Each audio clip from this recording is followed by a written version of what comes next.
Welcome to the Indie Film Hustle Podcast, episode number 319. What we fear to do the most is usually what we need to do the most. Tim Ferriss. Broadcasting from the back alley in Hollywood, it's the Indie Film Hustle Podcast, where we show you how to survive and thrive as an indie filmmaker in the jungles of the film biz. And here's your host, Alex Ferrari. Welcome, my Indie Film Hustlers, to another episode of the Indie Film Hustle Podcast. I am your humble host, Alex Ferrari. Today's show is sponsored by Blackbox. Blackbox is a new platform and community that is all about financial freedom for filmmakers like you.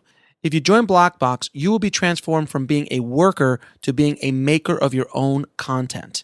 And you'll be making steady passive income from the global market. Blackbox currently allows you to upload your stock footage once, get it to many global agencies, and then allows you to share that passive income stream with your collaborators. Whether you want to submit old footage that's been sitting around in your hard drives or create brand new content, Blackbox is for you. It's really quite revolutionary. With Blackbox, filmmakers can concentrate on making great content while Blackbox takes care of all the business BS. Just visit www.blackbox.global to find out more. Now, guys, I want to ask you a question. Do you have an idea for a film that can change the world? Would you like to be mentored by a working Hollywood professional? What do you think about $10,000 to make, write, shoot, and direct your own short film? If any of these sound like something that you have or you want, then Telenexus Script Filmmaking Lab is for you. This contest awards $10,000 for you to write, shoot, and direct your own short film. And you will get to work with an industry mentor to help you bring your film to life. And unlike other contests, there are no fees. It is free to submit. So I have no idea what you guys are waiting for. After you finish listening to this podcast, go and submit right now. So don't wait. Apply now. Stop talking about making a movie and go make a movie. Someone is going to get $10,000 and a Hollywood mentor. Why not you? And as a special reward, mention Indie Film Hustle referred you and the application will receive special consideration for tribe members. Just head over to indiefilmhustle.com/make your movie now. That's indiefilmhustle.com/make your movie now. Today on the show, we have writer-director Mike Pecci. Mike has been in the business for over 18 years and comes from the world of photography and music video directing. He has an extremely cool, edgy look, and I love his storytelling aesthetic. Now, I wanted to bring him on the show because I wanted to show you guys, first of all, his crazy story of how he came up, how he educated himself, how he came into the business, but I also wanted to touch on what he's doing with proof of concept reels and sizzle reels, like what he's able to do and how he executes proof of concept reels. Now, if you guys don't know what a proof of concept reel or a sizzle reel is, it's kind of putting together a fake trailer for a feature film that you've written that you want to try to get financing for. And I've done this before in the past, but he's doing it on a completely different level, man. I got to give him props. It looks amazing. And he's not just done it once. He's done it multiple times. And his aesthetic is so cool. He's able to make these trailers look really, really high budget. And he's getting a lot of interest from financiers and studios based on these proof of concepts. So I really wanted to have him on the show to talk about how he's putting those together, his mindset behind them, what he's doing, and hopefully that can help you guys out. But the most interesting part of his story is that he had a near-death experience. And it is such an inspirational story of not only how he came back, but how he was able to use that horrific experience in his life to propel him and propel not only him in his life, but also him in his own career, his own creativity, what he came up with while he was going through that process. It was pretty crazy stuff that we go over in this episode. And I really wanted to bring it in to the tribe and wanted to show you guys that a lot of us sometimes think about, oh, things aren't going my way. Oh, I'm not making what I want to do, or I don't have my dream's not coming alive, and all this kind of stuff. And we start beating ourselves up and get angry and get bitter. And you hear Mike's story and you just realize how much bullshit we put ourselves through, how much crap that our minds tell us. And, oh, this is not happening. You know what? It's all BS. It's all made up in your mind sometimes. All the dreams and things aren't coming the way you want to. You can't control everything you want. And when you're in a place like where Mike was, when you are literally at death's door, where he really had no idea if he was going to make it or not. Things change. And his inspirational story of not only how he came out of that horrific experience, but what it did for his life and also his career, what he's able, the ideas, the stuff that came out of that moment in time, and how it's really propelled his life in general. So I really wanted to bring this inspirational story to the tribe to really hopefully shake things up a bit and really get deep in there for you guys to realize what is truly, truly, truly important. So without any further ado, please enjoy my inspirational conversation with Mike Pecci. I'd like to welcome to the show Mike Pecci, man. How you doing, brother? I am doing great and very happy to be here, my man. Thank you, man. Thank you. I wanted to have you on the show because you have a very unique story and journey in filmmaking, and I love your aesthetic of the films that you've done and your style in general. And I thought it'd be a nice treat for the tribe. Well, I appreciate it, and hopefully I can give you guys some stuff that you learned from. All right, cool, man. How did you get into business in the first place, brother? How did I get in? So at first, the abbreviated version of the long story is that I grew up wanting to be a comic book artist. Mm-hmm. And so I would, as a kid, read books and do sketches and do all that work. But I was a real crappy student. And so when I got out of high school, I didn't get into art school. And my parents, they wanted to throw me out. They were so upset with me. And I had a part-time job where I was working as a manager in a music store. And I really loved introducing people to new music. I really loved the shared experience of listening to music. High fidelity. Exactly. Very similar. It was at that time period. So I was like, you know what, I'm going to do radio, because I had really great connections being in a music store. I knew a lot of A&R dudes from labels and that kind of stuff. And so I went to community college for radio. And my first show I had, it was late. It was 2:30 a.m. And my first show, the program director sort of walked in and he goes, okay, so every 15 minutes at the top of the hour, you can play the CDs with the red sticker. And at the bottom of the hour, you can play the CDs with the green sticker. And I was like, what the fuck am I doing here? Why am I here? And luckily I made that call because I was right around the time that MP3s were starting and music was becoming digital. And I'm like, I don't really see a career in this. And I happened to be just sort of taking a credit filler course, which was a filmmaking course, a very sort of rudimentary theory course. And I had loved movies as a kid, and I used to make home videos, but I never really thought about, you sit down, you watch Indiana Jones, and I never thought at that time period, how did they make Indiana Jones? I didn't even think that there were people that were involved with making it. I just would watch it, and I knew Indy wasn't in this box in my room, but I was just so captivated with it that I didn't care. And this was pre-YouTube, pre-behind the scenes, pre-any of that stuff. And so I remember I went to the film course, and I think we watched Citizen Kane, of course, and we watched Blade Runner. Mm-hmm. And I had my mind blown open because I hadn't seen Blade Runner before.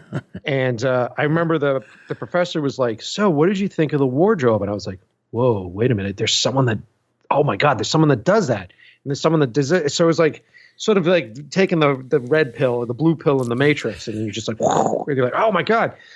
And looking at it, I was like, look, it takes everything that I love about comic book work, so compositions and working within a frame and creating depth out of a 2D image, and everything I like about music and sort of that sort of communal thing. And then as a young kid, I worked as an airplane mechanic. I was a house painter and a construction guy, and that whole crew mentality is a big part of it too. So it sort of took all the elements that I loved and made it one thing. And so I was going to a small community school, and I went and I talked to my guidance counselor, and I was like, hey, so I want to do movies. And he's like, cool. All right. And I'm like, cool. So when do I get to pick up a camera? He's like, well, you got to take these required courses for accreditation.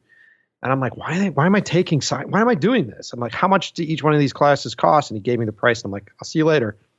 And I left, and I went to work for a public access TV station for a year. Mm-hmm. And in that time period, this was probably 99, 2000-ish. In that time period, most of the film schools were like, hey, you sign up for a 4-year course, you pay the same amount as the other guy, and maybe you're holding a boom. We'll be right back after a word from our sponsor. And now back to the show. And I just didn't want to be that deep in debt. And this is right around the time where New York Film Academy was starting. Mm-hmm. And they had like a 4 or 5 month course. And I was like, let me do it. And I saved up, went out, did that in New York City, a city that I had never lived in. I learned to produce and shot 3 short films, and then came home and started my own business. So. Wow, man. Well, first of all, I want everyone listening how smart it was. Like, I don't want to get into debt. So many filmmakers just, they look, this is the way I have to go. And there's like, maybe in 1965, but not now. You know, they walk out with like what? 80,000 in debt. You're not going to like, and what year, how many years do you have to be in the business if you're lucky to generate $80,000? Exactly. This is what I talk about on my podcast all the time. It's like, it takes you 8 years before anybody gives a shit about you. Mm-hmm. So it's 8 years of you doing, practice, research, technique, building, and then, going out and PAing, like expect not to get paid for at least 2 years, you know, and you work for free, you work on these jobs. And it's the unfortunate part about this business is that they expect that. So that's part of what you have to do.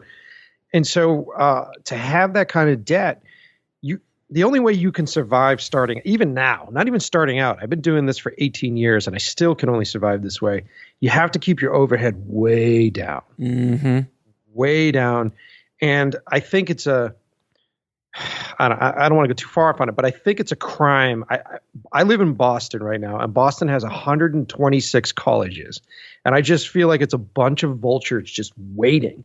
Mm-hmm. And when you come out of school, they want you indebted to them. That's straight up. So like you have this massive student loan behind you, and I don't care what industry you're in right now, unless you have to go to a school that requires intensive training like biology, chemistry, like medical, all that kind of stuff. I get it, because you can't fail or practice on a patient. You have to like go through that process. Well, they actually do practice on us. That's why it's called a medical practice, but that's a whole other conversation for another day.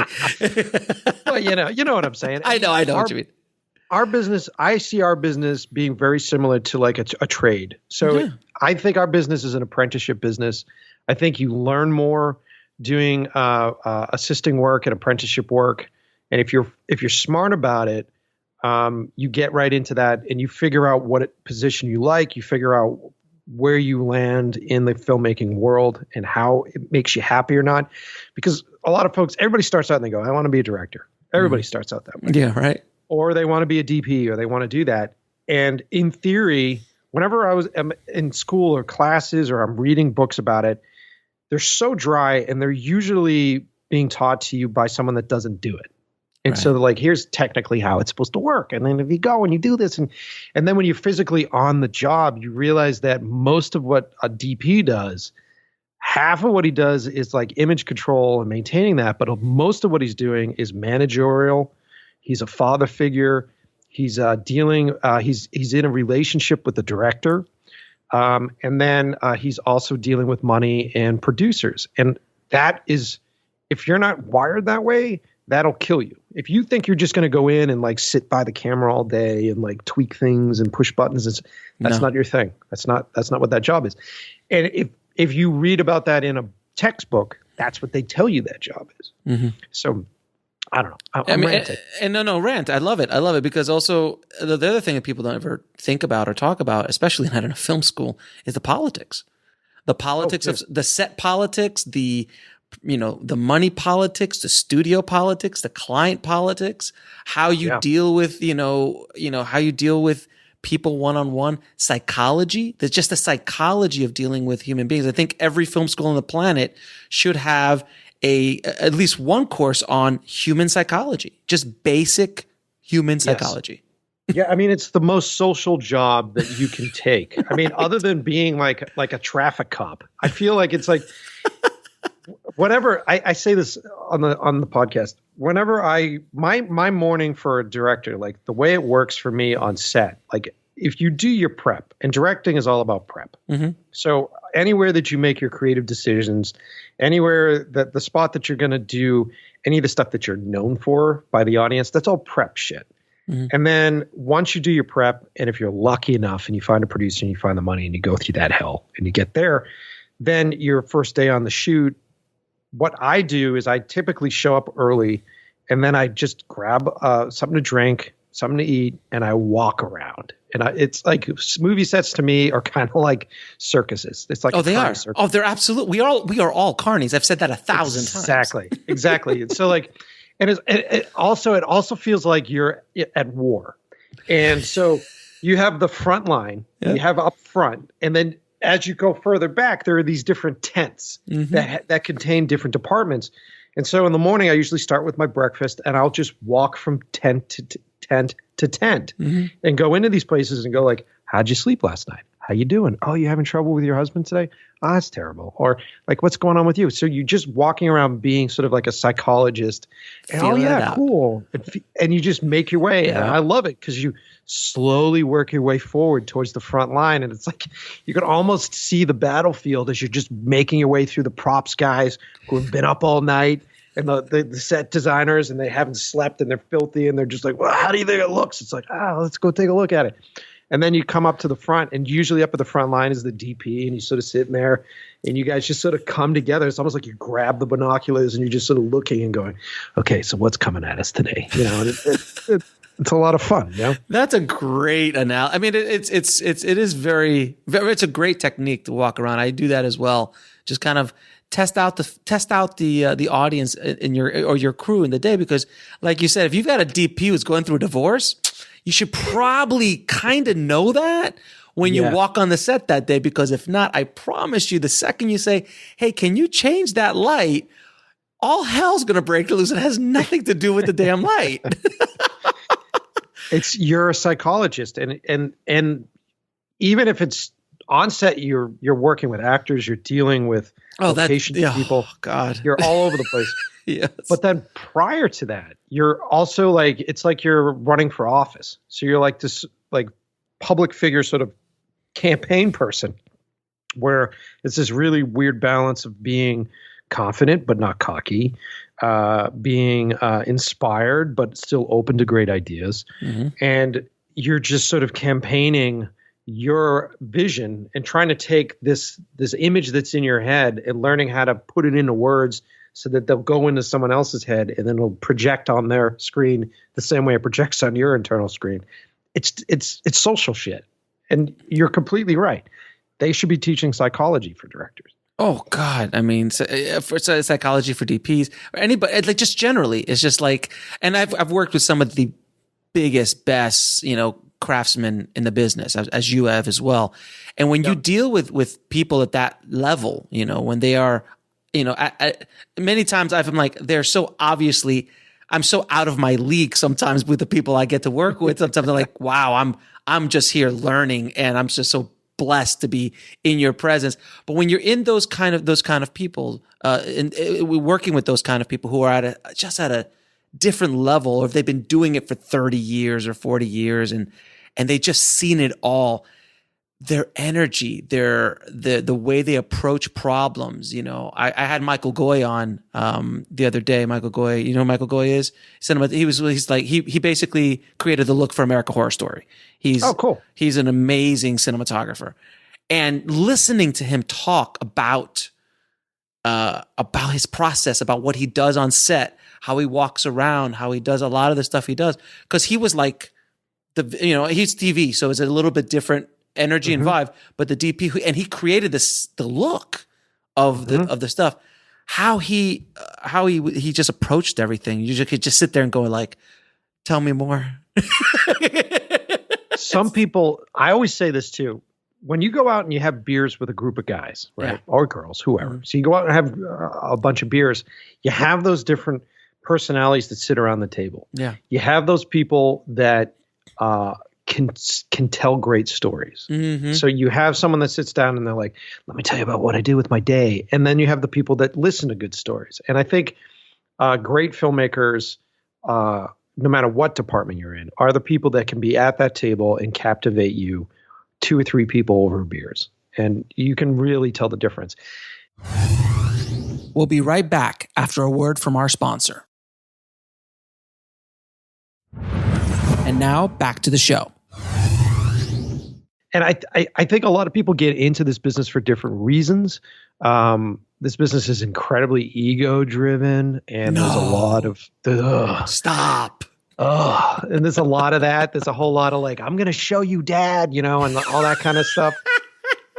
And I try really hard to filter them out, because a lot of times they're the client. No, I'm joking. But the client move. So how hard is it to be a director anyways? Like I love agency guys. Oh, agency guys are the best. They're the best. It's because they know that their job is on a very thin line. Like the lifespan of agency dudes usually doesn't go past 30. I've met a couple of creatives that are in their 50s. And it's like, how the hell do you still exist? It's such a young person's business. Yeah.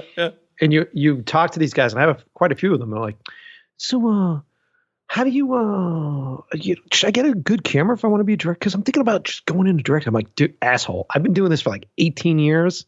And so suddenly you're going to jump off and just direct. It's like just because you've been watching the process doesn't mean that you can do the process. Know how to deal with it. I can listen to Beethoven. Don't mean I can compose any music. Yeah. And half the problem is you're not going to know how to talk to yourself as a director. So it's like, relax. Exactly. Now, relax. I wanted to touch on something that you brought up when we in our kind of like our when you reached out to me about your near fatal accident that kind of changed your life. I really want to ask you about that if you don't mind talking about it. Sure. So, just to give a bit of context, when I came back from film school, I went right to work and I started my own company. And then, for years I taught myself how to be a DP because I was a young director and I couldn't convince older DPs to work with me. Part of the reason why I grew a beard so young is that I needed to convince older people to work with me. Lucas Spielberg, got it. Yeah. So did that shit. And so I ended up doing mostly commercials, mostly music videos, all that kind of stuff to sort of learn the craft. And I had been doing that for quite some time. Oh, God. I think this was like 6 years ago that this happened, 5 years ago. And so I was being very successful with it, but I've always wanted to direct features and I've always wanted to get into that, but I just didn't have the story to tell. So I'm spending most of my time just practicing technique and learning how to do these things, waiting for that story. And I was on a date. So I went on a date with a girl, always starts that way. Went on a date with a girl and, or was dating her. And she came to me and she goes, look, I want to go ice skating. Now, at this point, I'm like 35, something like that. I've never put ice skates on. Oh, so this is not far. This is not too long ago. Not too long ago. Okay. So I'd never put ice skates on in my life. And she's like, I want to go ice skating. And I was just trying to be cool, but blow it off. I'm like, yeah, sure. We'll go ice skating. I've been doing it 1,000 times. Yeah. So a couple dates go by and she's like, when are we going to go ice skating? You never do what I want to do. And I'm like, okay, all right, fine. And in my head, I rationalize it like, okay, so maybe I'll twist an ankle or, sprain something. It's still going to suck, but whatever, we'll do it. So I go, and it's here in Boston, and I don't know if you know Boston at all, but downtown they have Frog Pond. So they have like this big ice skating place. That time of the year, very romantic. People are all out. So I go down, really nervous, but playing chill. Put on these ice skates, and she drags me out onto the ice. And she's sort of pulling me along on the ice, and I'm getting impatient. And I'm seeing all these little kids doing like pirouettes and stuff around me. So the ego is just like, I can't believe. I can't take this. So I was just like, look, do me a favor. I'm holding you back. Go skate off and I'll figure this out. And she's like, okay. So she skates away. And there's this kid next to me and I watch him push off. And I was like, oh, no big deal. So I do the same thing. I push off. And what happens is I slip back all the way back. Oh. My feet go into the air and I land on the back of my head. Oh. And the last thing I hear is an old oak barrel crack, and I'm out. So I'm out. And so she tells me that everybody on the ice hears it. And she comes skating over, and the people that are running the ice skating rink are so freaked out, but they don't want to make a big deal over it. So they start ice skating out orange cones around my body so that they can continue to skate. So people are just skating around my body, and she begs them to call the ambulance. So I wake up to a doctor staring at me, and he's looking down at me. And I haven't taken a day off since I started. So the first thing I'm thinking is like, shit, I broke my leg. I have work next week, and that's what's running through my head, and priority. It's about priorities, really. Yeah. And he looks down at me and he goes, look, here's the deal. I'm not going to sugarcoat this. You've cracked your skull. Oh. You're bleeding internally. You have a hematoma forming on the top of your brain, which is pushing down on your brain. And normally what we do is we drill into your skull to release the pressure, but the hematoma is forming on the main blood vessel on your brain. So if we drill just a fraction too deep, you bleed out and you die. So we're sort of talking here about what we're going to do next. What I'm thinking is that we're just going to see if the bleeding stops, and then we'll go from there. You should call your family, and you can't go to sleep. So we're going to keep you awake. And so that started about 48 hours of staying awake, crazy hallucinations, really bad shit, mental things. And then there's really great recordings. Actually, I had the girl who stuck with me, recording it. I'd sort of come at it like these waking nightmares and be like, oh, you gotta lay this down. Hold on. And I was convinced that the shadows on the wall were moving, and I was convinced that my inner voice was being controlled by somebody else. Wow. So it's this really wacky adventure. So I was in intensive care for 5 days. The bleeding stopped after 5 days. And then the doctor was like, we're going to see if your brain will absorb the blood, and now you have to recover from the concussions. I had multiple concussions. Of course. And so I went into 5 months of recovery. But the thing that was the experience was so inspiring that it, the inner voice shit. And then I was put through sort of this medical, like this crash course into sort of medical field. And then all this weird shit that happens with concussions. And I don't know how football players do it, but what a lot of people don't realize is that your brain is firing all the time, and it's doing things that you don't realize it does. And it isn't until you're affected in some way or another that, like, one thing that blew my mind was that I lost the ability to filter out external noise. So I couldn't have a conversation without hearing everything. Like literally everything would come in. So I'd hear someone breathing across the room. I'd hear the air conditioner in the other room. I'd hear cars on the street. I'd hear everything. And so it was just so physically exhausting to be in a conversation. And that went on for like a month. So all this stuff was really, of course, me, I'm totally into it. It's like an adventure. So I was like, cool. And I'm writing all this stuff down, and I had this really great idea. And so I started, in between headaches and migraines, I wrote a feature script for 12 Cam. That's where 12 Cam came from. And then once I recovered, it came back out. My business partner at the time, I was like, 5 months later, I come back and I go, so I'm making a movie. I have a script that's written, and I'm going to do proof of concept, and let's get right into it. And that's what I'm going to do. I'm going to I'm going to fundraise it and pay for most of it, and let's go. And how did that? And then now, how did that experience change your trajectory? Did it do anything to you as far as putting things into perspective, anything like that? Yeah, I mean, you have that. Okay, so I had one of those moments. We had like there was a couple like near-death experiences that. Stupid shit like don't sneeze hard. You know what I mean? Because if you sneeze hard, the bleeding might start. And so like I had... You're terrified about sneezing. Yeah, I had a sneeze. You know what I mean? It was like, and like everybody piles in the car and we go to the hospital. And so... Sorry, that's funny. I mean, it's funny, but I'm sorry. I love it, dude. It's hysterical. And at the time, I was staying on the Cape, and they're driving us to like one of the podunk hospitals on the Cape. And I swear that they run that place like the fucking Muppet Show. The people just running around. And so they go in and they run a CAT scan, and the doc's like, "Oh, I think you're gonna die." You know, it's like one of those things. I'm like, "Oh shit!" He's like, "You got to drive up to Boston, which is like an hour and a half." And so that ride up to Boston, the whole time I'm just sort of like looking around at stuff, going like, "This is the last time I'm going to see trees and shit," because I was like convinced that I was done. And that whole period, I was just sort of sitting there going, okay, what have I done with my life? I've been a successful music video director. I've done really great commercials. I've got a solid little company that's running well. I've got a great family. I've got this girl that loves me. I've got all this stuff that's going on. This is really great. My only fucking regret is that I never made a feature film.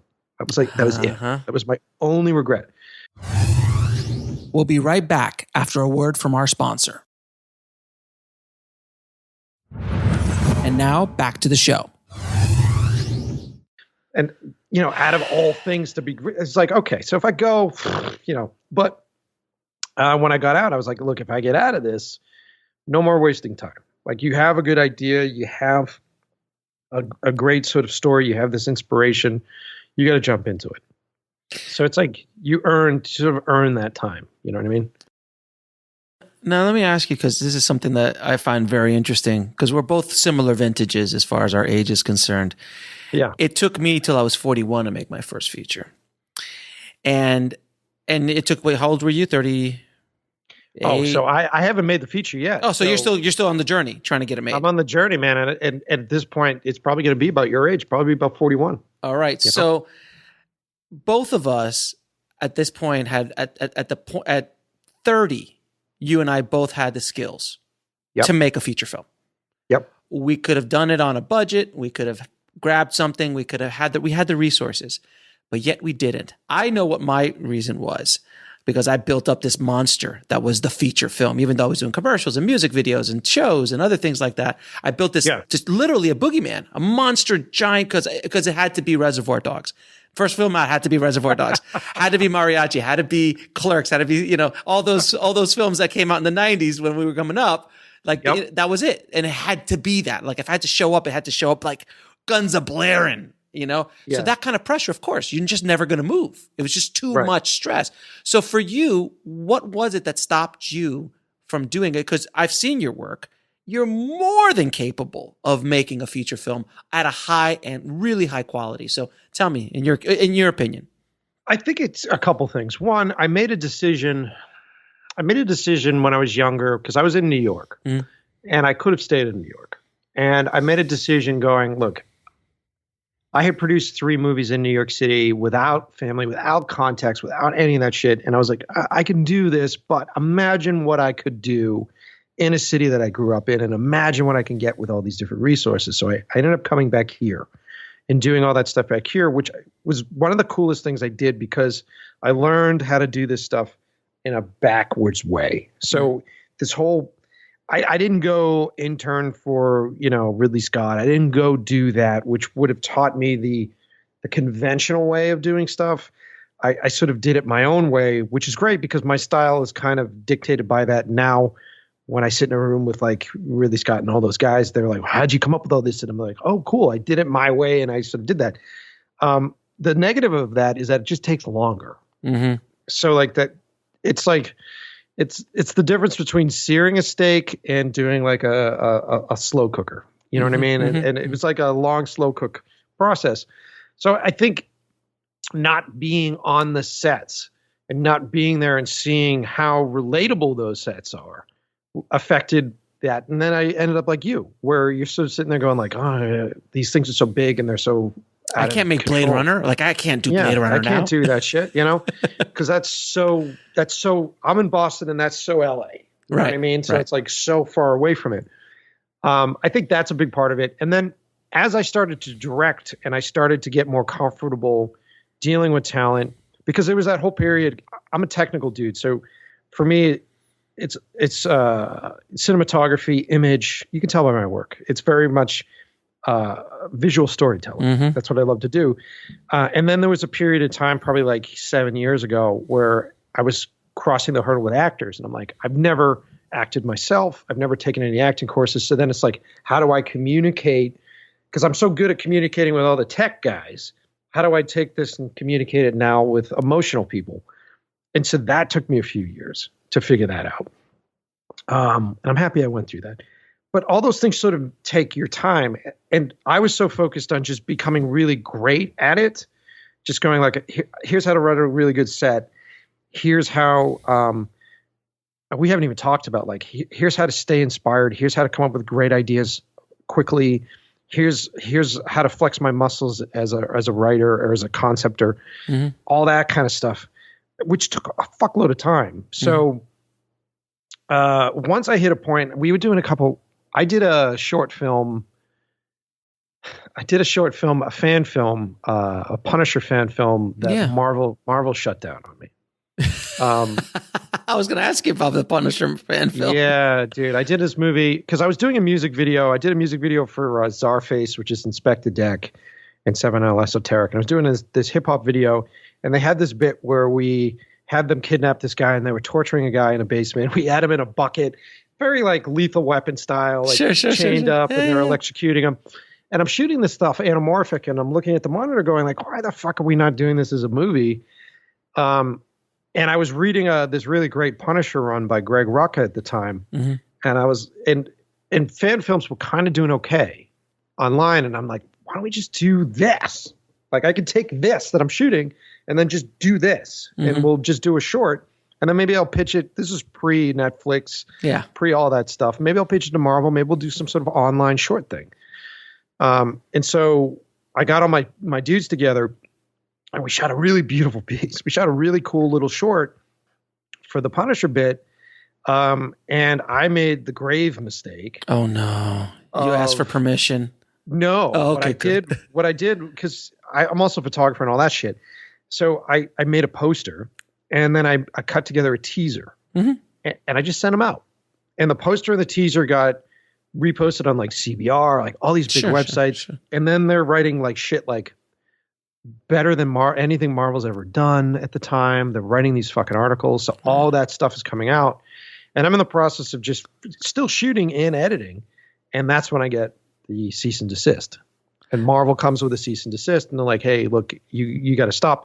And I get it. Look, I don't own the property. I don't own that stuff. I totally understand. And I said to them, I'm like, look, guys, I'm not making any loot on this. You can fucking have it. Like, let me just make it, and then you can have it. You can release it. You can do whatever you want with it. No response from them. I understand legally why. And then, I love Marvel. I was a comic book kid, so I don't want to piss those fuckers off. And especially at this point where it's like Disney, you know what I mean? Like, I don't want to get in that game. And my lawyers at the time were like, they won't screw you now. They'll get on you when you're good. So like you decide what you want to do with this. And the lawyer was like, you should just write an article on what you did. And because I was so concerned about my crew and all the talent, and all these people that I had that done this, and no one could see it. But it was when I was shooting that I was sitting there going like, I can do this as a feature. And then you're dealing with the next thing, which is like, yeah, but who's going to pay for it? You know what I mean? Like, right. So then your next step is like, sure, I can now do this, but now who's going to fund the fucking thing? But let me ask you a question though. Couldn't you have? I mean, obviously you did the mistake because you released the teaser and the poster prior to the movie being made or finished at least. Because if you would have just put the short out there, then what are they going to do? It's out.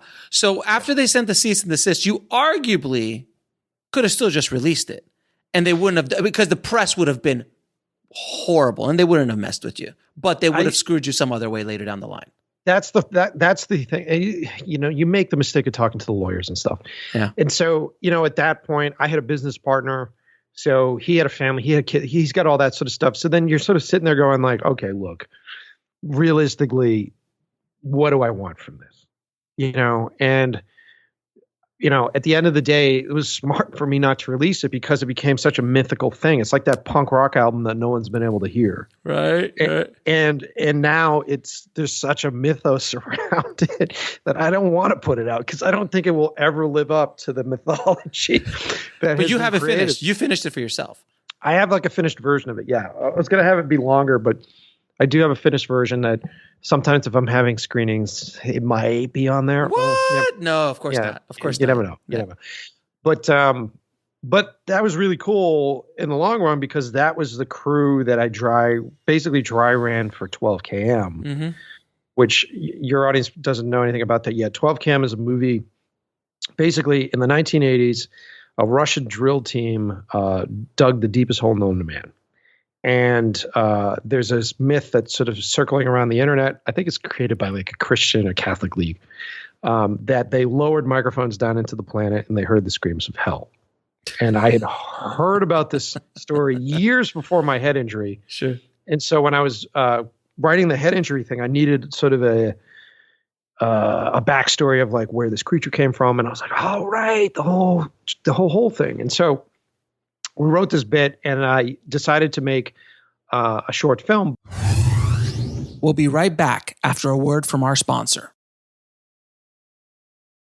And now back to the show. But because my crew, I get so emotionally invested with the people that I work with. Because my crew, I felt like I did them in just like an in-service, like I fucked them over basically by not putting the movie out. I went, look, if I'm going to make another short, I'm going to make something that I could screen in the theater. Mm-hmm. It's going to have a 3-act structure, so it's going to be a bit longer. And so I'll just take the cold open of my movie that takes place in Russia and make it bigger. And so I wrote this piece, and then since I was the boss, I was like, let's do it in Russian. Mm-hmm. Because I hate it when you see American movies in different countries and they're speaking with just Russian accents. So I was like, we'll do it in Russian. I don't know how to speak Russian. So I'll bring in translators and we'll try to make all that work. And that began the crazy adventure with 12KM. Well, now you've done a handful of these proof of concepts. You did the Who's There concept film as well. I want to talk a little bit about proofs of concept in general, because that's something I've been asked a lot in my career. I've done them. I've created worlds around some properties that I created that at the end just could not get the traction. It was just very difficult to package. You know how it is to package a film, to get stars attached to. It's a headache. Yes. So how has it worked for you, and is it working for you? Has any of these proof of concepts actually finished doing a film, or at least getting close to it, or what's the process, and what do you say about it? So I did 12KM. So it ended up being a 30-minute movie. And my goal for that was like, hey, we'll go to festivals. Yeah. We'll go to festivals, and then maybe we'll meet somebody at festivals. And so when I'm cutting, I have this process that I do when I'm editing where I have groups of people that I bring in at different stages. So like, and I know what their reactions will be. So I bring them in just to get their reactions. And towards the end of it, I knew a couple festival programmers, and I'm like, just come in and watch this fucking thing. And so I'd get them in, they watch the movie, and they're like, it's awesome. I'm like, cool. I'm like, yeah. And I was like, so what do you think? Am I going to have trouble getting this in the festivals? I go, yeah, you're not going to get this in any festivals. And I'm like, okay. Well, why not? And they're like, because it's 30 minutes. And I'm like, well, yeah, but the festivals all say that they'll take up to 40 minutes. And they go, they're not going to program it. No. Because if they program your short, they're going to lose 3 shorts. And I said, yeah, but mine's good. And they go, yeah, but they're still not going to program it. It's hard. It's very hard. I had a 20-minute short. I know how that feels. And so I said to them, okay, cool. So what would you cut? So you're watching this thing. What do you think I should cut out of it? And they're like, don't cut anything. We love it. I'm like, okay, so I'm screwed. It's what you're saying. I'm screwed. And they're like, well, you can try. We have some connections. We'll send it around. We'll see. So I did the whole festival thing, spent fucking like $800-900 on submissions, and so I sent the thing out and got into like 2. And then it was just so disappointing. And one thing I learned after doing the Punisher piece was the power of the internet and the power of articles and the power of all that stuff. So I started to put together sort of an internet campaign around the short, and I wouldn't release the short. I just released a trailer. So I had like a little teaser for it. And I had a bunch of different articles written. I was getting a little bit of traction, and I had a friend of a friend write to me, and she, Izzy Lee, and she wrote for Twitch Film, I think at the time, which I had never heard of at the time. Yeah. And she's like, hey, can I cover and review your movie? And I was like, sure, here you go, take it. And I had done some other articles that I thought were going to be the shit for a bunch of other people. Nothing happened on that. And then she releases the article. And in that week, I had Netflix call me. I had another studio call me. And then I got this phone call from a guy claiming to be a manager. And I don't know if it's the same way for you, but whenever I hear someone calling to do that, I imagine some asshole in a closet in a polyester suit on the phone just going like, I manage people. You know what I mean? First of all, polyester suit, you're taking it way too high class. I don't even think in my mind, it's a dude in a Hawaiian shirt, no AC in the middle of the summer somewhere in Van Nuys. But anyway, like Gene Hackman from Get Shorty, you know, it's exactly what I think. So I was like, yeah, whatever, because I had been repped for commercial stuff by people for a while. So I was like, yeah, and he's like, look, I'm a manager and I do all this stuff. So I get off the phone with him and the guy, I ended up teaming up with a really longer story, but I ended up teaming up with a great writer who works in Hollywood to rewrite the feature version of 12 Camp. And so he's repped by UTA. He's repped by a bunch of different places. And Will Simmons is his name. And he called me right away. So as soon as I hang up the phone with this manager, I get a call from him. He's like, I hear you're talking to this company. And I was like, how the fuck? Like, where's the cameras? Like, what are you, bugging my house? Like, I just literally hung up the phone. He goes, no, I know people that work in the office and your name's been going around the office. And I was like, yeah. And he goes, they're a good company. And I was like, really? And he goes, yeah. And at the time, him and I wrote a new feature version. And then we were packaging the short with it. And he had connections with, I could say the name. He had connections with Platinum Dudes. Mm-hmm. So Michael Bay's company. Sure. So he's like, there's a Platinum. This does have a flavor of Platinum Dudes, no question. Yeah. So he's like, do you want to, let's go pitch it to Platinum. And I was like, okay. So, I got on the airplane. This is my first time really pitching anything. So I get on the airplane and I'm flying out and the management company is like, look, come see us and pitch it to us first. And if we like the pitch, then we'll send you out. And so we go to this place and I go meet them on my own first. And like I said, I'm picturing like a fucking strip mall and like a little office. And so I go and it's like this giant fucking building. And it's like, Leonardo DiCaprio's production offices are in there, like all this stuff. And I'm just sort of in the lobby going like, oh shit. I ain't in Kansas anymore. Yeah. So it's like, whoa, okay. And so go up into this place and it's Gotham Group. It's a really amazing management company. Yeah, I've heard of them. I hear good things. Yeah, Justin Littman is my manager. So I go up and meet him for the first time, and they do their thing. Like I watch Entourage, so like there hits this point where it's like the assistants are like Mike, and everybody just comes over and does, and I'm like yeah, and I'm East Coast, so I'm just like it's really nice to meet you, but you guys don't have to be doing this shit. Let's just get right to it. And so we go in and we pitch to these dudes. And Will's agent from UTA is on the phone, all that kind of stuff. So we do our pitch, and they're all like, "Oh, we love it. We can sell this." And so instantly, I sign with them. And then while I'm out there, they extend my time out there in LA. So I'm out there for like 11 days. And Will and I have been writing together over the phone. We haven't spent time in the same room together. Mm-hmm. So we take that weekend and go on our first date. We hang out, we sort of do all that. And then the two of us learn our pitch where we're both going in a room. So it's like a presentation where like I say something, he says something, and boom, boom, boom, boom, boom, boom, and we work this really good pitch thing out. And then we go on this adventure and they book us. You pitch to production companies first because you have to get a producer attached. And then once you get a producer attached to it, then they go out for financing and then they go from that. So we ended up pitching to like 11, 12 of some like these are production companies like directors with Ridley Scott movies. Ridley Scott. Yeah. And like we went everywhere, like Michael Bay's offices, Sam Raimi's offices, like the whole run. And it was like every time I'd show up and be like, whoa. And this is the first time for me. Oh, I know. Such a magical moment. How old were you? How old were you when this is going on? This is a few years ago. It's a few years ago. Right. So but you see, like this happened to me when I was in my early 20s. So that different vibe back then, So you were a little bit more seasoned, a little bit more grizzled, but it's still like, I'm cool, but I know who I am. But exactly. And you go into the room and you're like, look, I've been pitching for commercials and music videos and hanging out with celebrities for years. So that really doesn't get me. I mean, I get a little starstruck with certain directors. Sure. Maybe directors that made movies about aliens and robots and shit. Yeah. And sound like Aid Unner. Right. Got it. Yeah. Those people. But, Some of the other ones, I'm like, this is really cool. It's cool to see what you're doing. And when you go into these offices, it's like, oh, these are very small offices. This is manageable. And you go in there and you look around, you go, I get it. Like beyond that amazing shiny logo, it's like, this is what it actually is.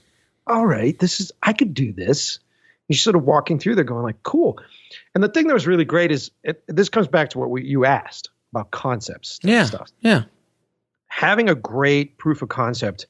And if we could talk about how your listeners could see 12 Cam, but having a really great proof of concept basically takes all the bullshit out of it. We'll be right back after a word from our sponsor.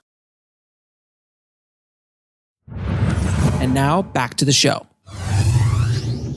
So my management, the way that they set up the meetings, they just took the short film, put together an email, sent it an email, and said, shut the lights off, put on headphones and watch this.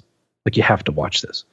And so I got to go to these places where they had already seen everything. Mm-hmm. So I got to step into a room, and instead of having to go in there and pitch, I'd walk in the room and they'd already have questions.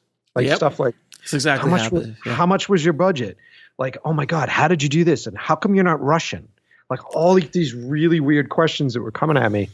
So it was a great experience for that, because they knew immediately, based upon my proof of concept, what my style is, what my voice is, and what I can pull off. Mm-hmm. So it really sort of pulls away a good portion of that bullshit that you usually have to do. And it's like, oh, I'm really frugal on set, where these guys would look at stuff and literally go, great. Yeah, they'd go like, how many days did you shoot?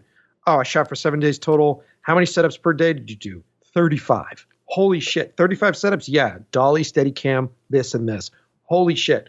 And if I had gone into a room and said that to producers without that, they'd be like, yeah, this kid doesn't know what the fuck he's talking about. Right. Exactly. And even though I'm 40, you still get that, like, listen, kid, like that still comes out. And I'm like, you're 35. You can't say to me, listen, kid, you're 35, man. It's funny listening to you. It's exactly what happened to me when I did my proof of concepts. And just walking in, and people would ask, and you'd get into these rooms, and people start asking you. But then, of course, all the struggles come up, and like, oh, but who's going to get attached? We need who can we get attached to the project? And once we attach somebody, then we have to find financing for it. And then they start all the foreign sales, and can you change the character from being Latina to being this? Or can you make instead of a female lead character, can we make it a male lead character? And it's just like, and then that whole game starts. It's the swirl. I mean, we did that with 12 Cam 2 years ago. Mm-hmm. It's like 2 years ago, something like that. We ended up hooking up with the best possible scenario, by the way. Mm-hmm. I don't know if I'm allowed to say it yet. Okay. But out of all those places, it's probably a place that does some pretty amazing stuff that I really like, that I may have already said on the show, but you never know. Yeah. So we teamed up with one of those spots, and right now we're going through that talent attachment thing. Brutal. Which is brutal. And it takes forever. Dude, I got so frustrated, and I'm going to talk about it. I don't give a fuck. I got so frustrated over the Christmas season, because it's like we're waiting for one actor specifically to read the fucking thing, and it's not that the actor's not reading it. There's so many fucking layers between you and the talent. There are so many people that have their own opinions that they're basing agendas, on agendas, and maybe reading 3 pages of the fucking thing. And so it's so sprawled out. And I know that if I get in a room with people, I can get people really amped. That's what I'm good at. I get people really pumped about it. So I keep saying, like, put me in the room, put me in the room, put me in the room. Like agents and management, like I got signed by UTA immediately after that. So it's really great. So all those dudes are there, and I'm like, put me in the room, put me in the room. And everybody's like, yeah, there's steps and there's processes. And I'm sitting back here at home, and I'm like, fuck this. Like, I don't know how to get past this point. And so I just started making videos. So now I make videos for actors, or I will make videos like we're doing, where I'm like, here's the project, here's who I am, here's what's happening, this is what I really like, and this is how I see you in it, and I'll edit it really cool. And then I send it to my guys, and I go, guess what? This is small enough to fit on your fucking iPhone. So here's what you're gonna do. just text it to the actor. That's it. So that way you can skip everything. Just fucking text it to the actor so that they can read it and they can look at it and they can watch it. And so that's where I'm at right now. That is a really brilliant idea. Like first of all, that's hustle. I love that. And it is a great way to cut through a lot of the BS that you have to deal with. Because you're right, man. Look, man, I wrote a whole book about this. One of these journeys of mine. You know, like you're just sitting there and you're dealing with agents and managers and lawyers and then handlers around the actor. And the bigger the actor, the worse it gets. Like it's. And I never fault the actor. No, it's just the world that we live. Because I see it from my perspective. Because I'll get scripts sent to me, and I'll read scripts, and I know how that game works, and I'll get them filtered down through the run, and I know that the actor is just like, who's this guy? What has he done? After he goes through all that shit that's coming at him, where it's just like, you know, we think this is a really good idea. And there's a lot of that comes at me where they're like, we think this is a really good idea. And you look at it and you go, this is shit, you know? And so all they have at that point is to go like, who's this director? What's he done? You know, and maybe they go online and they look me up online. Maybe. But do you have? I mean, so you're working with a company that shall remain nameless, but that company has probably some producers that are well known. Yes, let's say. Yes. Do you find that having a producer? So let's say, say it's Spielberg. I know it's not Spielberg, but let's say Spielberg's like, I vouch for this kid, and Steve calls up Leonardo and says, "Hey, check 12KM out. I think it might be." That's going to cut through a lot of BS. Okay. Yes, I agree. But let's pretend like it's a guy like Spielberg. Mm-hmm. Let me phrase this. Let's pretend like it's like that. Mm-hmm. So directors, for a lot of folks that don't understand how it works, directors that become successful usually start or already have their own little production company or a little development company. And so like if you make a successful film, then with a studio, you can often get like a first look deal. Mm-hmm. So like you get a first look deal with Warner's, you get a first look deal with Paramount, whatever the fuck that is. And so James Wan's company, for instance, James Wan, who has Atomic Monster, they have first look with Warner Brothers. James, I've met with Atomic Monster guys. Love those guys. Love to work with those guys. I didn't meet with James Wan. So I went in and I met with James Wan's partners. So you go in and usually you're meeting with like a junior exec, or I've been lucky enough to meet with some of his big execs, which is great. So you go and you sit in the room and they like it and they will sign with it and they'll do it. And I've only had with the guy that I'm dealing with, I've only had those exchanges with the producers and the execs that work with him. Never him. I was in the office one day pitching to a couple of financiers, and he was there, and I had never met him, and he was there. And it's a funny story. And I see your eyes twinkling now. All of a sudden, when you bring him up, yeah, I'm trying to be as vague as possible. I understand.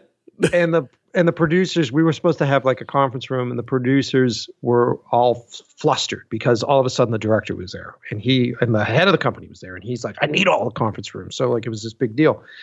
And so they're like, all right, we have to redo this meeting. We're going to do it in this small little office. And they bring me into this little office, not really a small office. They bring me into this office, and I look around, and it's the office of this director.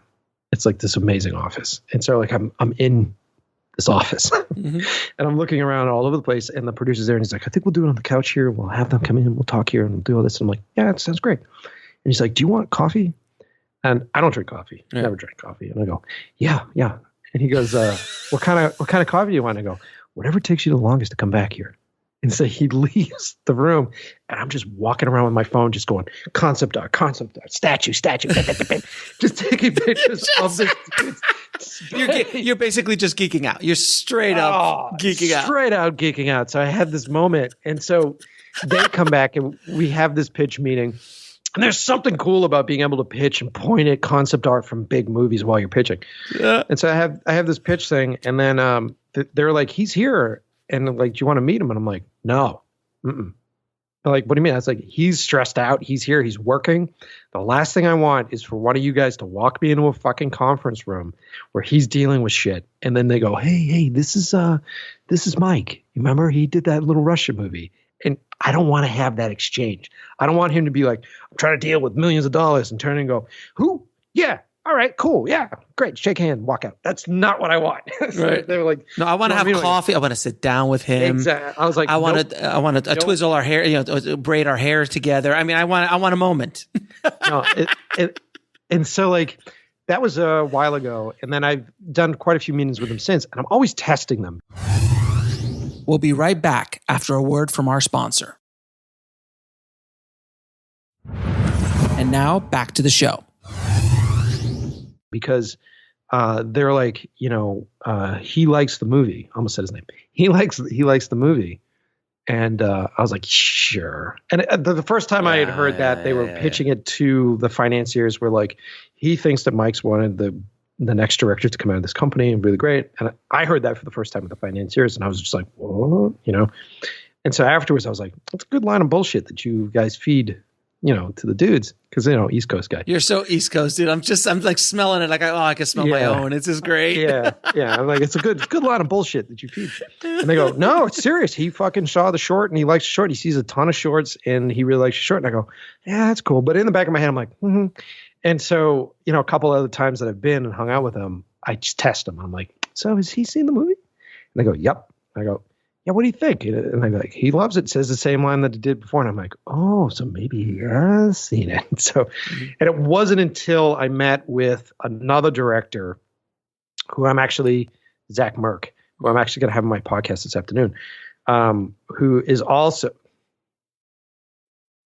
somehow connected. I'm not giving it away. Also somehow connected. He heard about it. And he was there and he was like, oh yeah, I heard him talking about it. And I was like, whoa. And it was at that moment where it's just brain blew up. Oh yeah. I'm like little dude from Boston shooting a movie in Russia in a tiny little suburb. And then now I'm here.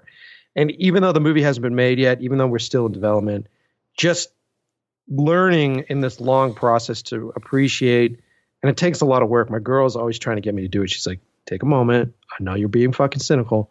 Take a moment and understand where you are. And it's like, oh, right. Yeah, right. Okay, cool. Enjoy the journey, man. Because honestly, you don't know if it's going to happen again.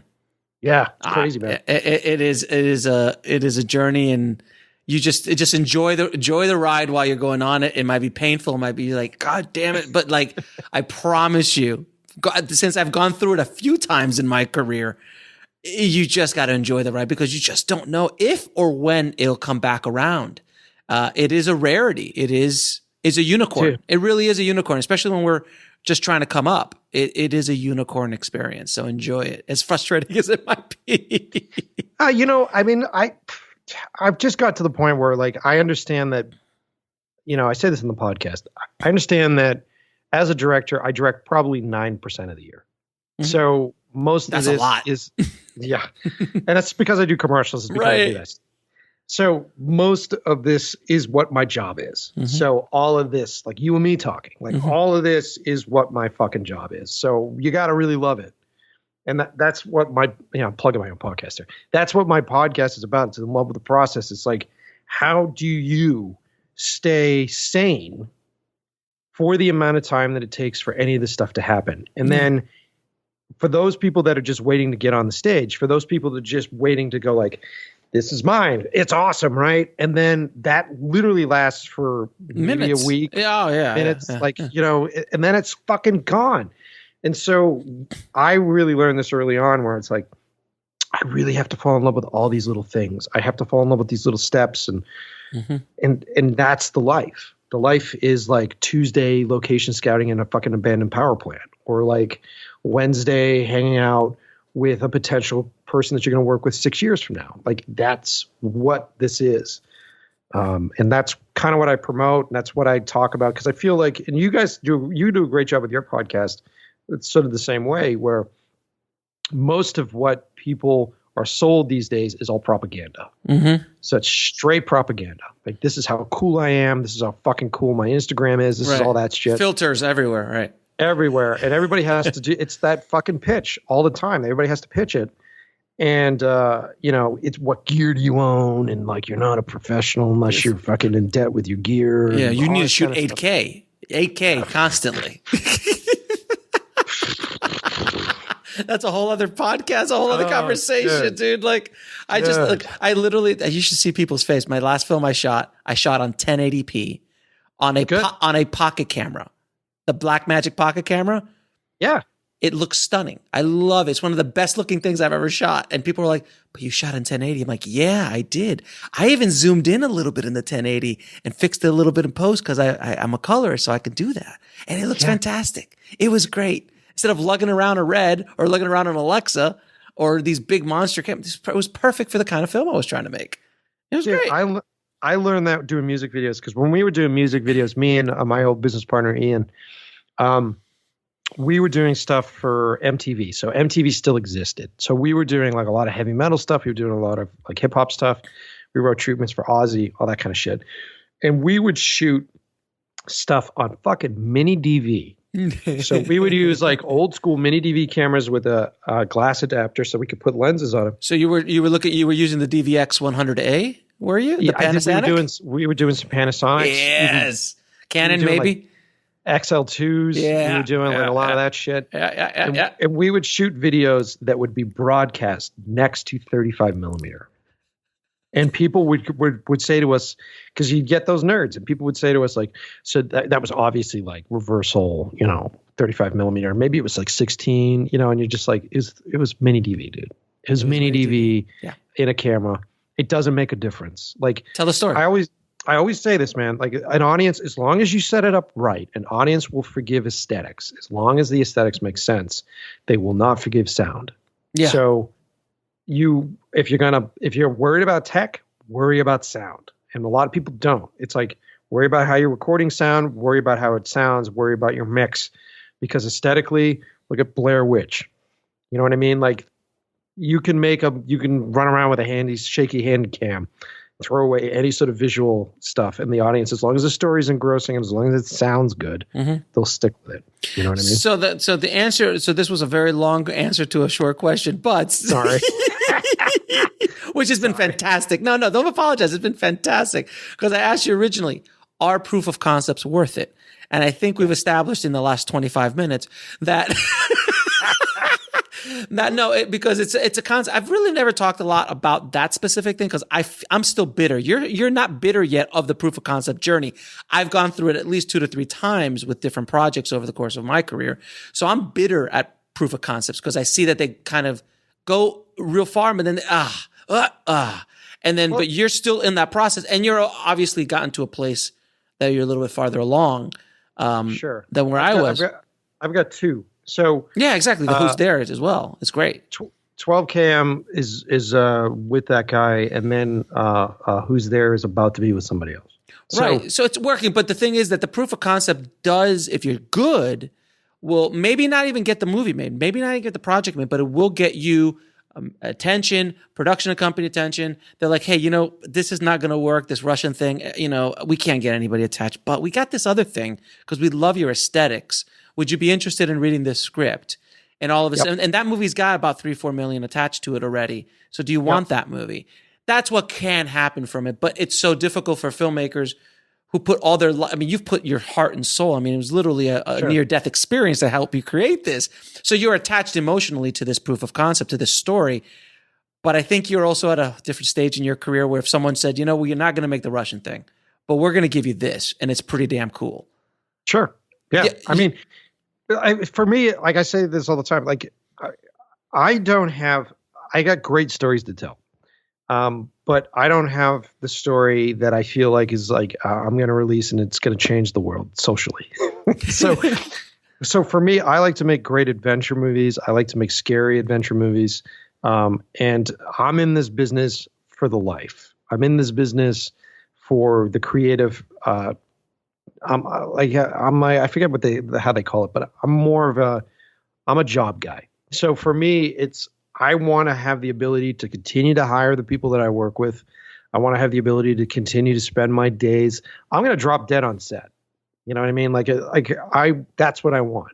I just did a shoot last week, actually 2 days ago, where I brought together a bunch of people. We shot on Super Bowl fucking Sunday. Brought together a bunch of people that I love. We all shot for 10 hours, and then we brought in dudes, smoked ribs, and brought in food, and had a huge Super Bowl party. And it was amazing. I'm still recovering from it. It was just such a great experience. That's what I want to do. I mean, if you work with me on my sets, they're fun, they're challenging, and they're family. And so I see what I have to do for the pitching and all this stuff as almost like being dad and going out and getting the ability so that my family can continue to work. That's awesome. And that's kind of why I want to do it, man. And so we'll be right back after a word from our sponsor. And now back to the show. And I've had scripts sent to me, and there's a couple that I would work on. If someone comes to me and goes, look, it's not time for 12KM, I'd go, okay. It will be at some point, but sure. All right. You want me to do some exorcism movie? If I connect to the material and if I think my style is going to work with it and I'm inspired by it, I'm in. I'm totally in. You want to do a reboot of Nightmare on Elm Street? I'm in. Like, I would love to do that because I'm jealous of Spielberg. Of course. I'm jealous. I'm jealous of that period of time where I feel like the audience wasn't as sophisticated. In on this. They're not sophisticated is a way to put it, but it's like right now all the magicians are showing you how the magic fucking happens. Yeah, you didn't know. And so at that time period, like Jurassic Park was the first time that they were really going like, these dinosaurs aren't real. But it wasn't until after Jurassic Park came out, because I remember going to watch that movie and going like, how the fuck did they get dinosaurs? Like there was no connection to it. And I think that they were opening the door because it was two things. One, pat ourselves in the back, look what we're doing. But also two, like look at the great technology we're developing. And that was all part of their PR campaign. But I think there's a negative connotation. Like if you're a filmmaker, it's great because you have this, you have commentaries, you have all that stuff that you can learn from. But as the general audience goes, like if I sit down with someone and they're like, I hate CG. It's like, no, you just hate bad movies. Right. You don't know. Like CG is just, it's just a tool. Yeah. Like watch any of Fincher's movies and you won't be able to guess what's CG in there. I know, man. He's insane. Like, you just don't like bad movies. That's all it is. That's fine. And as an audience member, that's all you need to know. The fact that people like, this is how much it made in the box office and this is how much in fucking Rotten Tomatoes and the fact that all that stuff, it's just killing it. So my point is that I'm jealous of the Spielberg days where he got to direct Columbo and do stuff on TV and then do The Duel and do all that stuff and learn on screen. So he's literally there just learning. So it doesn't have to be a fucking perfect movie. And a lot of these movies that we hold to high esteem these days, if they came out modern day at the level of quality that they did, like you watch I love fucking Die Hard. I just watched it this Christmas. Best Christmas movie ever. And what I love about it is that the camera fucking shakes. The dolly moves are all fucking weird. Like they're rushing around doing that stuff. You can see the stunt guy. Dude. Bruce Willis, the stunt guy. You could see him. So it was like that's such an 80s. Same thing with Lethal Weapon. Same thing with Predator. Same thing with all those kind of that genre of Commando. It's just you love it because you're just in it and no one gives a shit. No one's sitting there going like, "Oh, the camera's shaking," or like, that's a bad green screen.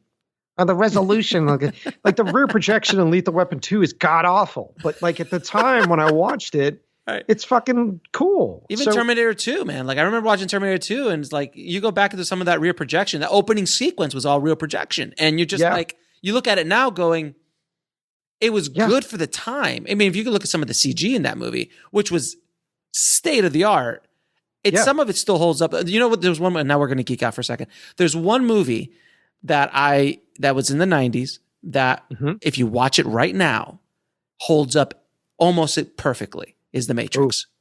Yeah, The Matrix, The Matrix's VFX and what they did does not age. They did it so perfectly well. And because they combined practical with CG and they didn't I'm not talking about Matrix Reloaded or Matrix Revolutions. I'm talking about just The Matrix. The other ones don't hold as well. But the first Matrix in 99, man, oof, get chills. Yeah, Well, that it comes down to that practical CG element, and this is something that I talk about now that we're pushing these movies all the time. Mhm. I'm a practical dude. So if you watch 12 cam, I sent you the full thing for 12 cam. Yeah, yeah, Didn't yeah, I? yeah, yeah. I saw the. I only saw it on teaser though. Oh, you got to watch it. I So can't wait. the whole thing, there's no CG. Yeah. And so when you watch it, there's all this stuff that you go, oh my God, look at the CG. I literally got a microbiologist who's a macro photographer, $500, and went into his basement in Amish country, Pennsylvania. Yeah, I saw the behind and the scenes. shot all of the effects through microscopes. So all those effects that you think are Killer CG, yeah, are actual science experiments. Yeah, I know. I saw that documentary. I saw the behind the scenes of it, and I said that the biologist is like, I've never had a filmmaker call me to want to do this, so I said this sounds pretty cool.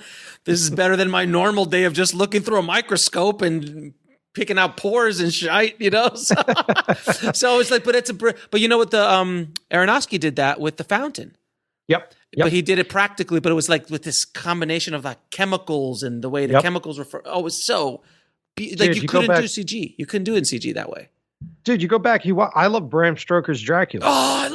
Oh God, such a good movie. So great. And their work with light cues and shadow play in that movie. Oh, and miniatures and the way they did forced perspective.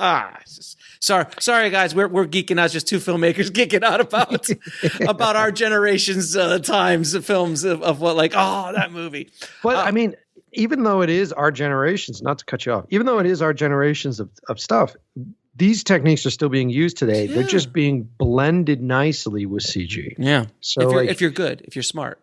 Yeah. And you're just blending those areas because as a shooter, one thing this is what I said when I was doing 12 cam. I said, I'm not going to do CG because I don't have the money for it.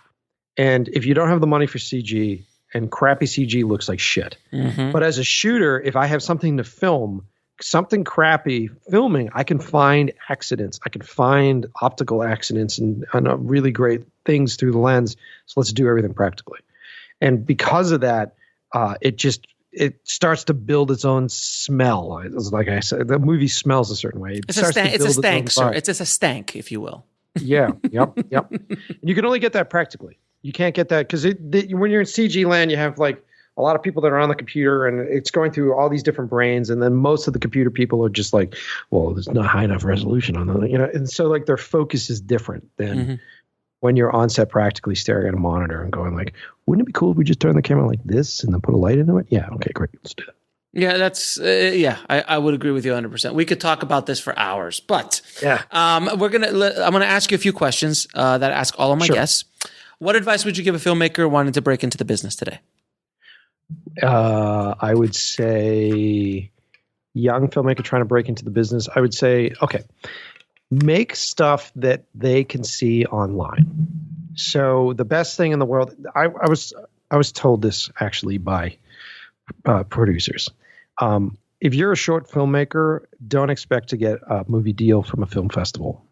When producers and production companies go to film festivals, they go to look specifically at features. That's why they go. And so if you go to a film festival and you're programmed to short in like a 10 bundle or 15 short bundle or whatever it is, they're not going to sit through all that shit. They're just not. And so the place that they look at short films is online. And the place that they look at short films is like Vimeo and different. They hire people and assistants that go through certain blogs and websites. So if you can make a good piece that is interesting and exciting to watch, promote that piece online, have that piece written about, have that piece become like a video of the day or have it be put on someone's website, your chances of having it seen are a lot greater. And actually, these days, whether or not you're talking movies or you're talking advertising, I know all creative directors hire off of Instagram right now, 100%. Really? They don't even go to your fucking website.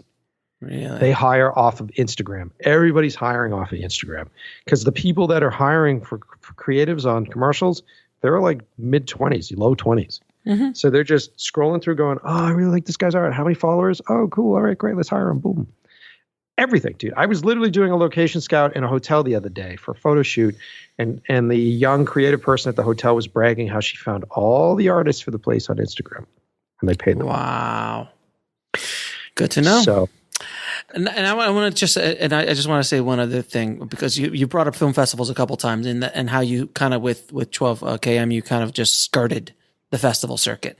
And on my last feature, I wasted a year of a year chasing I was chasing the dragon, not that dragon, the other dragon. I wasn't chasing that dragon. Still is expensive. The other dragon is really much more expensive than film festivals, but not that dragon. I was chasing Sundance, because I shot a movie at Sundance. First feature film ever to be shot at Sundance, narrative. So I was like, it's a love letter to Sundance, man. I gotta believe this. If there's a shot, this has to be it. Yeah. And it wasn't. We'll be right back after a word from our sponsor. And now back to the show. And I just said, I wasted a year. I could have had this out earlier. And I just now have said to myself, I'm not going to do it anymore. I'm just not. Anything I make from now on, it's going to be either for online distribution, and just focus online, man, because the festivals are great and everything, but I think there's just so many variables with it. And back when festivals were young, back when like the 90s, early 90s. Yeah. Because the internet didn't really exist for that. And then that's where you would go. And then you had producers that turn out to be terrible people, but producers that would go and find this talent. Does that producer's name sound like Harvey Einstein? Yeah. And it's as terrible as that guy is. Oh, God. He's a terrible person. Yeah. He found all the greats in the 90s. He was there, man, and he did what he did. Look, you're talking Tarantino, you're talking Rodriguez, you're talking Smith, you're talking all of them. Guillermo del Toro for the American stuff. You're talking all that stuff. Yeah, he did Mimic. Yeah, and it was really just a handful of producers that understood the power that film festivals had, and they exploited that to get great talent. Right. And nowadays it's different. I feel like I'm learning that the film industry is a lot different than it used to be. Film industry now is becoming very corporate. So I feel like a lot of the skills that I've learned through doing commercials, I'm using on pitches and stuff, because it's almost like you're now pitching to Walmart. No, in a lot of ways. And you have to build a brand, and you're building your own personal brand as a filmmaker, and your website and your Instagram and your Facebook and your Twitter and all the stuff you're doing. That's what you need to do to build a career now, where before you didn't. Yeah, because that's how people find you, and that's how people are looking at your stuff. Now, can you tell me the book that had the biggest impact on your life or career? The book. Huh. That's interesting. The book. There's one book that constantly gets brought up on this podcast, but I'll wait if you and the second I say it, you'll go, oh yeah, that's the one.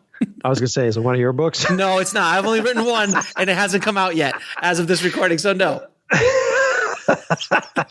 Yes, it's called Shooting for the Mob. It's changed my life. It's fantastic. Available February 22nd on Amazon. Yeah, when's it going to be on Audible? I'm working on it, man. I'm working on it. I don't know. I mean, all right. So I would say books. For me, it's probably comic books. Okay, because that's fine. For me, it's comic books. I think the stuff that really changed my world. I remember when I was younger, I was terrible at reading. I'm sure I have some sort of dyslexia. There's some sort of shit in there. And my mother was just concerned that I would never read a book. And so she went out one day, grabbed a handful of comic books, and brought them home to me when I was a young kid. And it was like an Amazing Spider-Man book. It was really great books, actually, for the time period. Amazing Spider-Man and the X-Men. And I think that first Amazing Spider-Man book was the one that changed everything for me, because there was something so cool about opening it and seeing action conveyed in still images and body posturing and posing and all that kind of stuff. So I would say for me, it was probably that Amazing Spider-Man. I forget what number. It was like 470 or something like that. But yeah. Oh, wow. Yeah, you were going up there. Yeah, I have almost a whole collection of Amazing Spider-Man. I love it. Yeah, I love it. I love that stuff. The McFarlane runs. Oh yeah, that. And the whole, we can get nerdy about image and all that stuff. Anyway, we could. That's a whole other podcast. That's a whole other conversation. Now, what is the lesson that took you the longest to learn, whether in the film business or in life? Longest lesson. I would say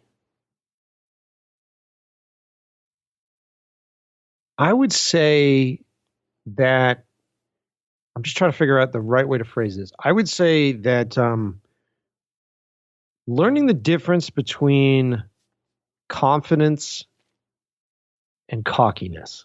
Okay. I think that was like the thing that took a while. And I think that when you're young, when I was young, when you're young as a filmmaker, you're compensating. Because the thing with our job is that you really can't actually do your job unless you convince everybody to be there. So or follow you. Can, right. Yeah. Yeah. So you can practice aspects of it. Mm-hmm. But like the actual be a director on the day, you've had to convince a fuckload of people to actually show up and do it. And so when you're younger, you're dealing with that insecurity because you've never done it or you haven't done it at the scale that you want to do it. So you're compensating with insecurity, with ego. And so you're coming in and you're just sort of like, yeah, fuck yeah, I can kill this. Oh yeah, this is going to be great. This is going to be awesome. This is going to be great. And then you're combining that with you're still learning how to take what you have as a vision in your head and get it out of this thing. Mm-hmm. So you're still trying to figure that out. And so what happens with a lot of young filmmakers is you hit this point where your idea isn't coming across. Mm-hmm. And so instead of reevaluating and checking your ego and understanding that you're not communicating it correctly, a lot of people will just smash and try to run over the problem. Mm-hmm. So it's just like, here's what I want. Just fucking do it. Just do it. Just do it. Just do it. And I've learned over time that the people that are in that mode are just like, here you go. And they just set something up and they walk away. And you're just like, that's not what I wanted. And you sort of go through this process. So it took me a while to figure out like, okay, look, you have to be confident, but you can't be egotistical. And you have to learn how to make this thing work for this. Fair enough. I think I answered. I think you did. I think you did. And the toughest question of them all, 3 of your favorite films of all time. I would say 3 all time. Alien. Mm-hmm. I would say The Thing. Mm-hmm. I would say Blade Runner. Yeah. Blade Runner, man. I'll tell you, can I tell you my Blade Runner story real quick? So yes, when I get here, I watched Blade Runner for the first time. I had not watched it. I'd always watched parts of it, but I watched it a decade or so ago. And I watched it and I was watching it with a friend of mine who's a DP. And he's like, did you see that scene when he visited the police station? He's like, do you want to go there? I'm like, yeah, can we go there? And of course we go down to not Grand Central, but what is that? The train station here in LA. I forgot the name of it. The big, and then you walk in, you look over and I'm like, oh my God, it's right there. Like that freaked me out. My mind was blown. And then you start going to all the locations that they shot around town. And anyone who's listen to this right now or watching this, please go watch Blade Runner. Just please, just watch Blade Runner. I mean, I was actually coloring. This is years ago. He's one of the biggest music video directors in the world right now, and I was working with him as a colorist back then. Oh, cool! And I was talking to him, and I'm like, "Hey, so you want me to do this little like Blade Runner-y here?" And he's like, "Yeah, I don't know what that is." He was like 22, and I'm like, and I stopped, and I'm like, "Are you effing kidding? Are you kidding me? You're a music video director. Do you not know Ridley Scott's work? The guy kind of invented things." All of it. All of it. It's all him part and Tony. Of that period. Him and Tony, man. Like they kind of like before Bay, before Fincher, before all those guys. Tony Scott, man. Tony Scott. I love Tony Scott. God, I love Tony. Oh. And I just watched Man on Fire again the other day. God. That movie is so good. And the cool thing, like I said, my guest later this afternoon on my show, Zach Mark, and Zach started as Tony Scott's assistant.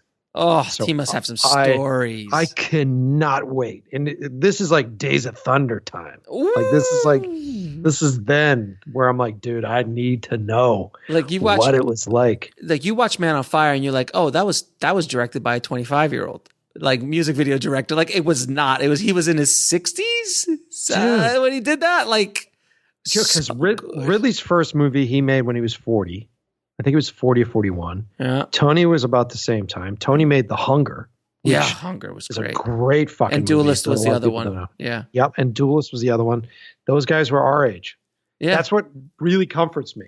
That comforts me. So, a lot. yeah, because before it was like, oh, I got to do what Orson Welles did, or I got to do what Spielberg did. He was 27, and then it's like, oh well, I think Tarantino was like 31 or 32 when he did Reservoir, but now, oh, Ridley and Tony, they were in their 40s when they did that, but they were very accomplished.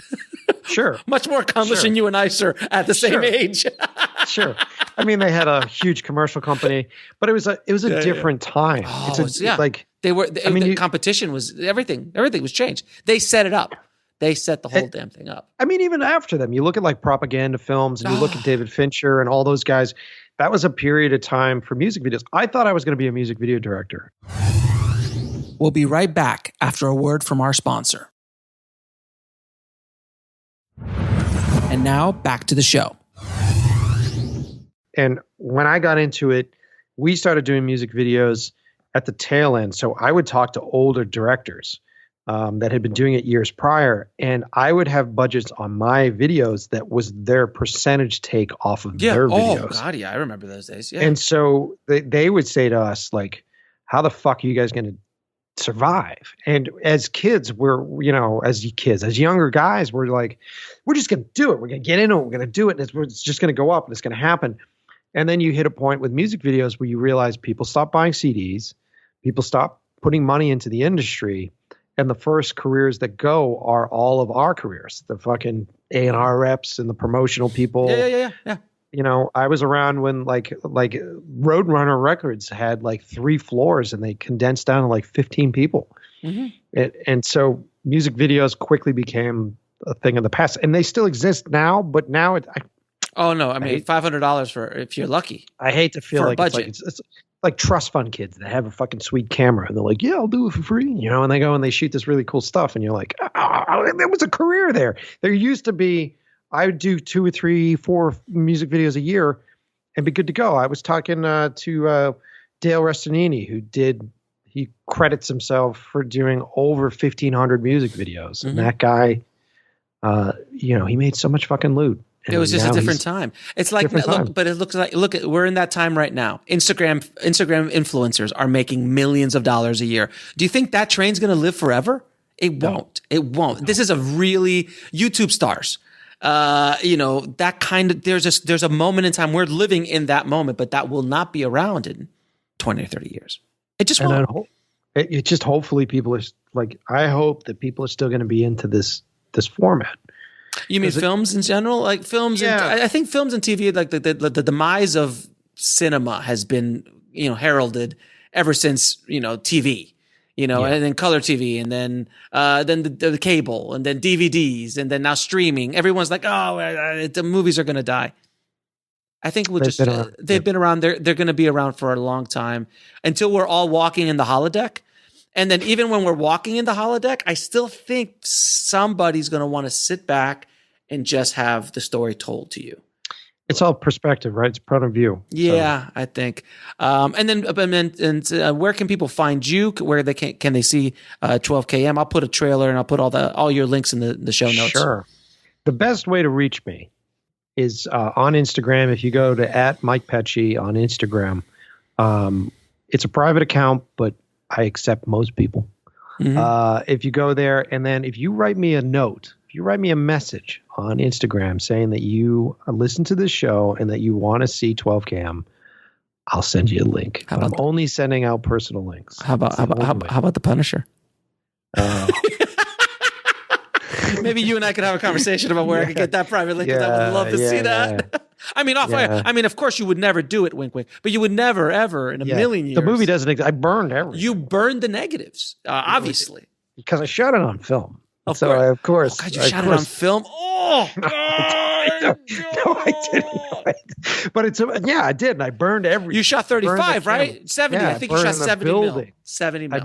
I burned the building that we shot it in. So none of that exists. None of it exists. But if you follow me at Mike Pecci on Instagram, and then check out my podcast, it's called In Love with the Process. We do, if you think I rambled hard on this episode, I do a lot of rambling on that show. No, man, it was great stuff, man. Honestly, it was just, two old dogs, old salty dogs who've been around a couple blocks talking shop. So it was a great episode, and I really kind of wanted to spotlight a little bit about proof of concepts and your experiences with them, because you're doing them at a very, very high level. So I really love your style and what you did. But thank you for dropping the knowledge bombs on the tribe today, man. I truly appreciate it, brother. I appreciate it, man. Thanks for having me on the show. I truly want to thank Mike for coming on and sharing his story with us and dropping also some major knowledge bombs on the tribe today. Mike, thank you so, so much for being on the show and inspiring everybody who listened to this episode. So thank you so much. And if you guys like Mike, also check out his podcast, In Love with the Process Podcast. And I'll leave links for that in the show notes at indiefilmhustle.com/318. I'll also have the trailers for his proof of concepts and sizzle reels for his films. You guys have to check them out.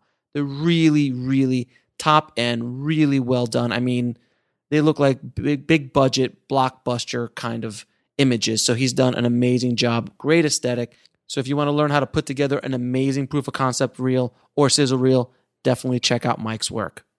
And guys, if you haven't already, please check out my new book, Shooting for the Mob. Just head over to shootingforthemob.com. You can buy it straight from Amazon or Barnes & Noble or wherever fine books are sold. And it is a story of how I almost made a $20 million film for a gangster, for the mafia, and my misadventures through Hollywood and the mafia and all sorts of insane things that happened in that episode in my life. So definitely check it out. Go to shootingforthemob.com. That's shooting with 2 O's, themob.com. And that does it for another episode of the Indie Film Hustle Podcast. Thank you guys so much for listening. I hope this episode was of value to you on your filmmaking or screenwriting journey. Thanks again, guys. As always, keep that hustle going. Keep that dream alive. And I'll talk to you soon. Thanks for listening to the Indie Film Hustle Podcast at indiefilmhustle.com. That's INDIEFILMHUSTLE.com.